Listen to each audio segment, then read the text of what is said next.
गोरक्ष, मी तुला पाहतो आहे, परंतु मला तुझ्यात माझेच प्रतिरूप दिसते आहे. मला याचा अर्थ समजला नाही. गोरक्ष, तुला तुझ्यातले शिवत्व जागवायचे आहे. तुझ्यात जे शिवतत्व आहे ते ओळखायचे आहे.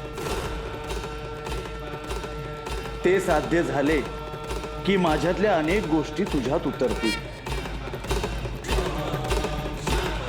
आपण जो मार्ग दाखवाल त्यावर चालण्यासाठी मी तयार आहे. मला तुझ्याकडून हेच अपेक्षित आहे. मोठी यात्रा करून आला आहेस, आधी विश्राम करशील, मग आपण बोलूच.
मीनकेत, अरे कुठे होतात तुम्ही दोघं? मला माझ्या बंधू बरोबर वेळ घालवायला फार आवडतं. बरं, मी तुला एक महत्वाची गोष्ट सांगणार आहे, ती ध्यानपूर्वक ऐक. माते, काय झाले? लवकर सांग. सांगते, ऐक. तुझ्या या बंधूचा नामकरण सोहळा आज आहे आणि त्याचे नावही ठरले आहे. माते, हे ऐकून मला आनंद झालाय. बाळा, ही गोष्ट ऐकून तुला आनंद नाही झाला? हो माते, तुम्ही जे ठरवले असेल ते माझ्या कल्याणाचेच असेल. पण माझ्या बंधूचे नाव काय ठेवले जाणार आहे? ते मी आत्ता नाही सांगू शकत. तुझे पिताश्री आचार्यांशी बोलतील आणि ते नाव आजच्या सोहळ्यात सगळ्यांना समजेल. चला, सोहळ्याची पूर्वतयारी करायची आहे. उत्सव मूर्तींना स्नान घालायचे आहे, त्यांना नवीन वस्त्र द्यायची आहेत. चला, आपण जाऊयात.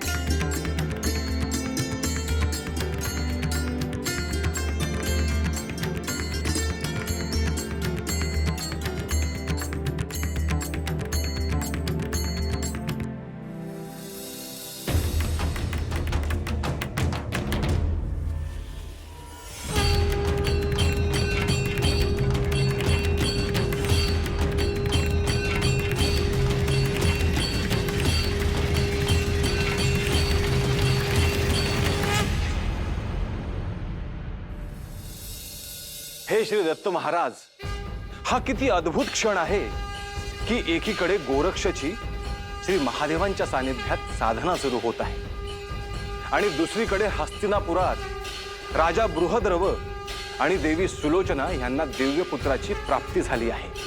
आता तर त्या दिव्यपुत्राचा नामकरण सोहळाही होणार आहे. एकाच वेळी संपूर्ण सृष्टीला अद्भुत क्षणांची अनुभूती होत आहे. सभोवतालचे वृक्ष, वेली, पशु, पक्षी सगळेच उल्हासित दिसत आहे. जणू ह्या सृष्टीतला कण अन कण चैतन्यमय झाला आहे.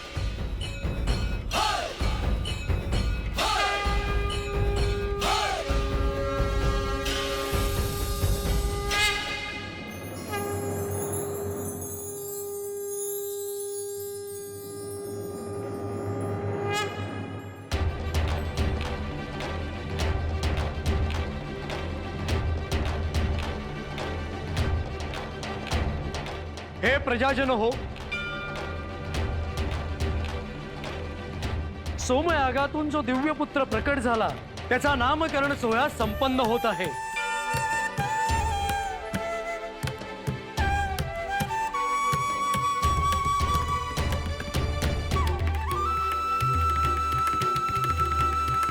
आपण इथे उपस्थित राहिलात त्याने आनंद द्विगुणित झाला आहे.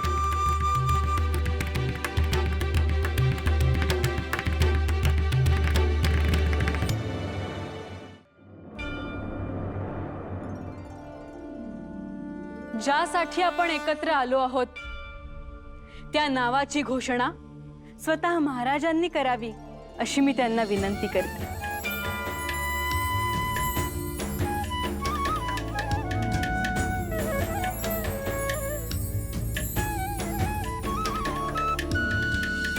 आपल्या भूमीचे भाग्य आहे की असा दिव्य पुत्र आपल्या भूमीत प्रकट झाला.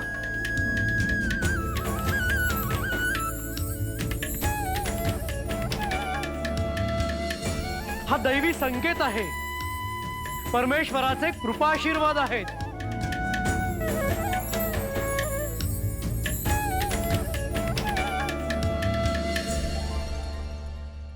या दिव्य पुत्राचे नाव जालंधर असे आम्ही निश्चित करत आहोत.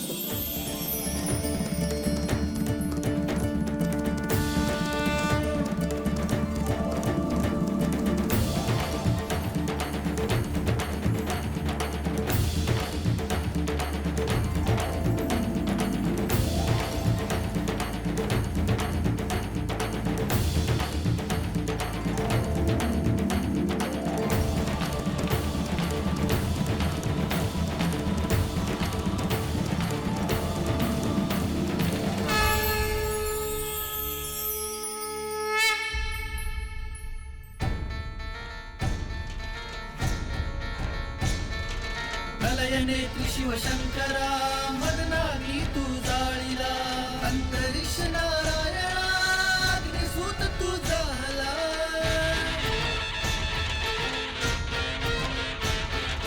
प्रलय नेत्री शिवशंकरा मदनागी तू जाळीला अंतरिक्ष नारायणा अग्निसूत तू झाला.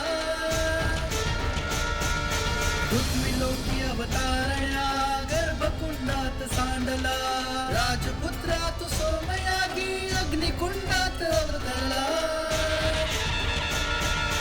जालिंदरनाथ जालिंदरनाथ अग्निकुंडात अवतरला. जालिंदरनाथ जालिंदरनाथ अग्निकुंडात अवतरला. जालिंदरनाथ जालिंदरनाथ अग्निकुंडात अवतरला.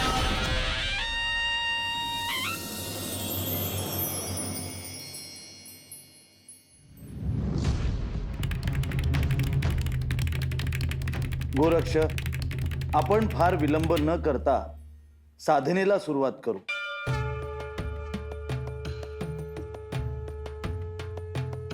होय प्रभू, आपण जे सांगाल ते मी प्राण एकत्र करून ऐकेन आणि त्याचे आचरण करेन.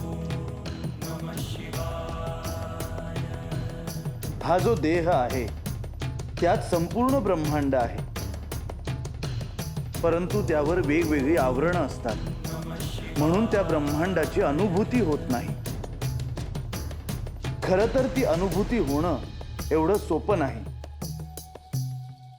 शरीराचा अणू रेणू अशा उत्तोच्चम पातळीवर घेऊन जावा लागतो, तेव्हाच ते ज्ञात होते. म्हणून पिंडीतून ब्रह्मांडाकडे असे म्हटले जाते. यासाठी आधी हा पिंड काय आहे हे समजून घेणे आवश्यक आहे. हे समजून घेण्यासाठी काय मार्ग आहे? अनेक मार्ग आहेत, परंतु आपण ध्यान मार्गाविषयी बोलू. मूलाधार चक्रापासून आज्ञा चक्रापर्यंत तुला जायचे आहे. तिथे गेल्यावर पुढचा मार्ग मी प्रशस्त करेन. शरीरातील एक एक चक्र जागृत करून शक्तीने वर जायचे आहे, ज्यामुळे कठोर ध्यानातून सृष्टीतल्या अनंतविध गोष्टी तुला दिसायला लागतील. आणि जसा तू पुढे जाशील तसेच अदृश्य जगाचे अर्थही तुला कळायला लागतील. हे ज्ञान कुणालाही सहज प्राप्त होऊ शकत नाही. त्यासाठी योग्य ती स्थिती यावी लागते. श्री मच्छिंद्रनाथ, श्री दत्त महाराज यांनी तुझ्यासाठी जे प्रयत्न केले त्यातून तुला ती अवस्था मिळाली आहे. त्यामुळे प्रथम तुझ्या गुरूंचे स्मरण कर आणि मी सांगतो तसे ध्यानाला सुरुवात कर.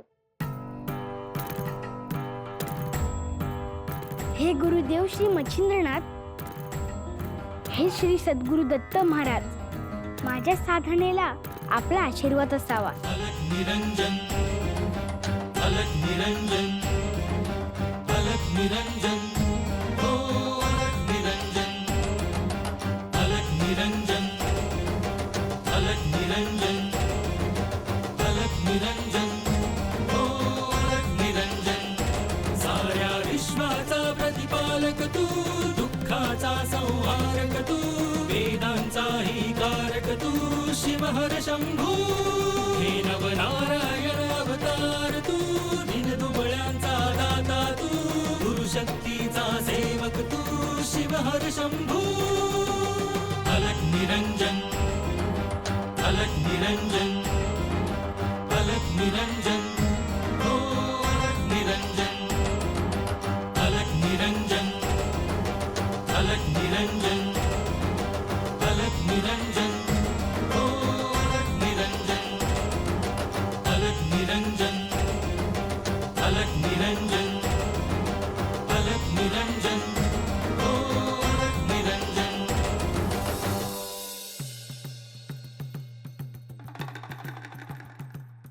तुझ्या साधनेला माझाही आशीर्वाद आहे. शुभम भवतु.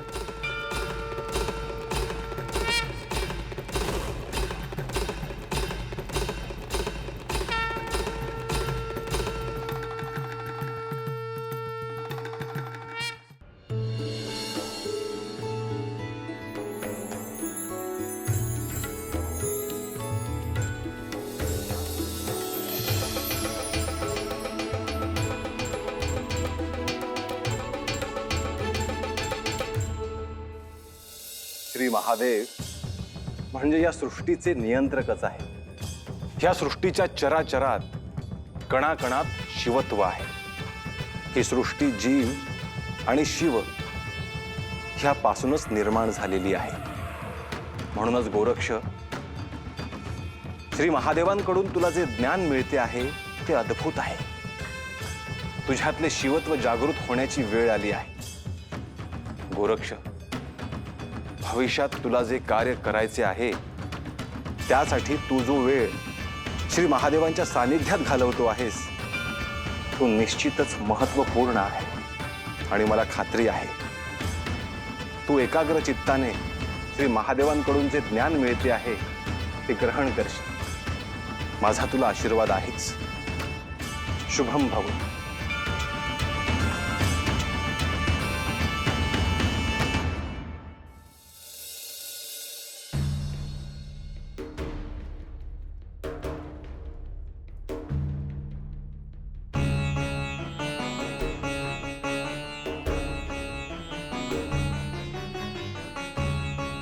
स्वामी, आपण कोणत्या विचारात गढला आहात?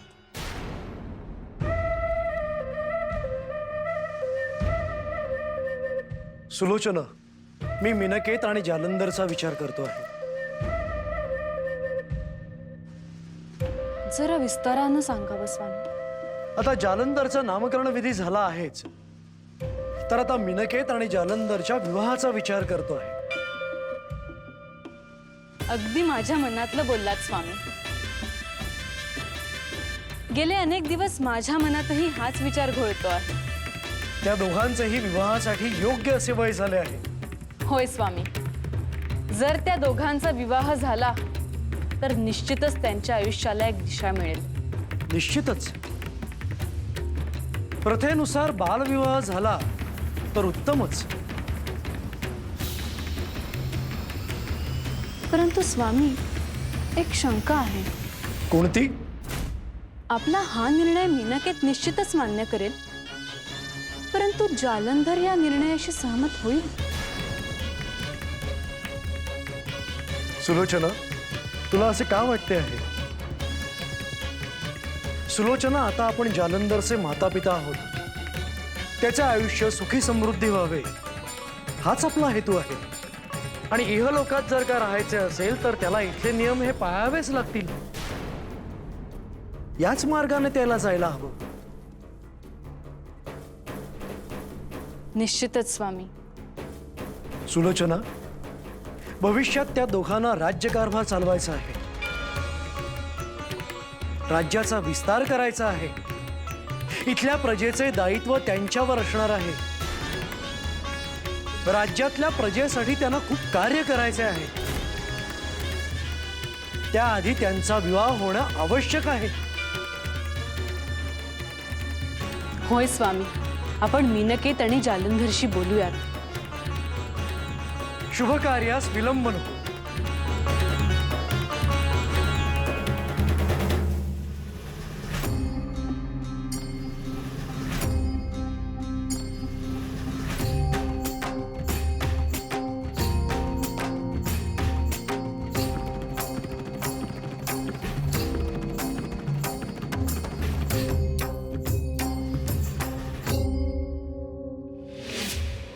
निरंजन अलख निरंजन अलख निरंजन हो अलख निरंजन अलख निरंजन अलख निरंजन हो अलख निरंजन अलख निरंजन अलख निरंजन हो अलख निरंजन.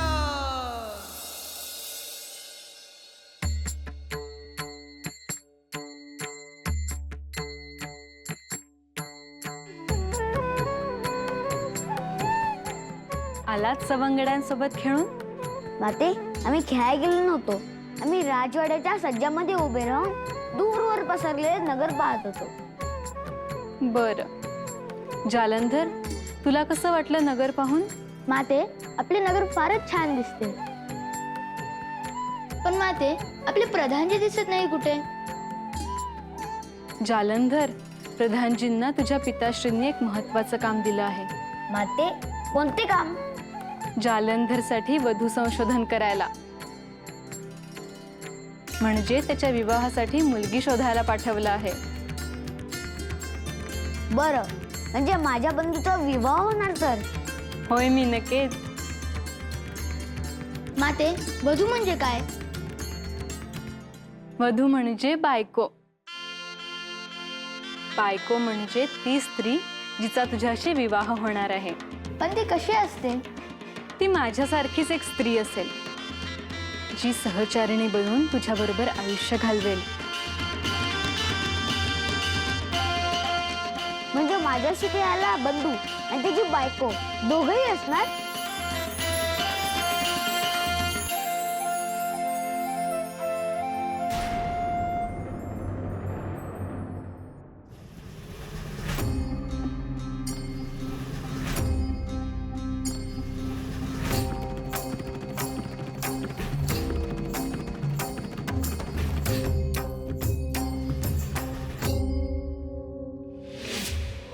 निरंजन अलख निरंजन अलख निरंजन हो अलख निरंजन अलख निरंजन अलख निरंजन हो अलख निरंजन अलख निरंजन अलख निरंजन हो अलख निरंजन.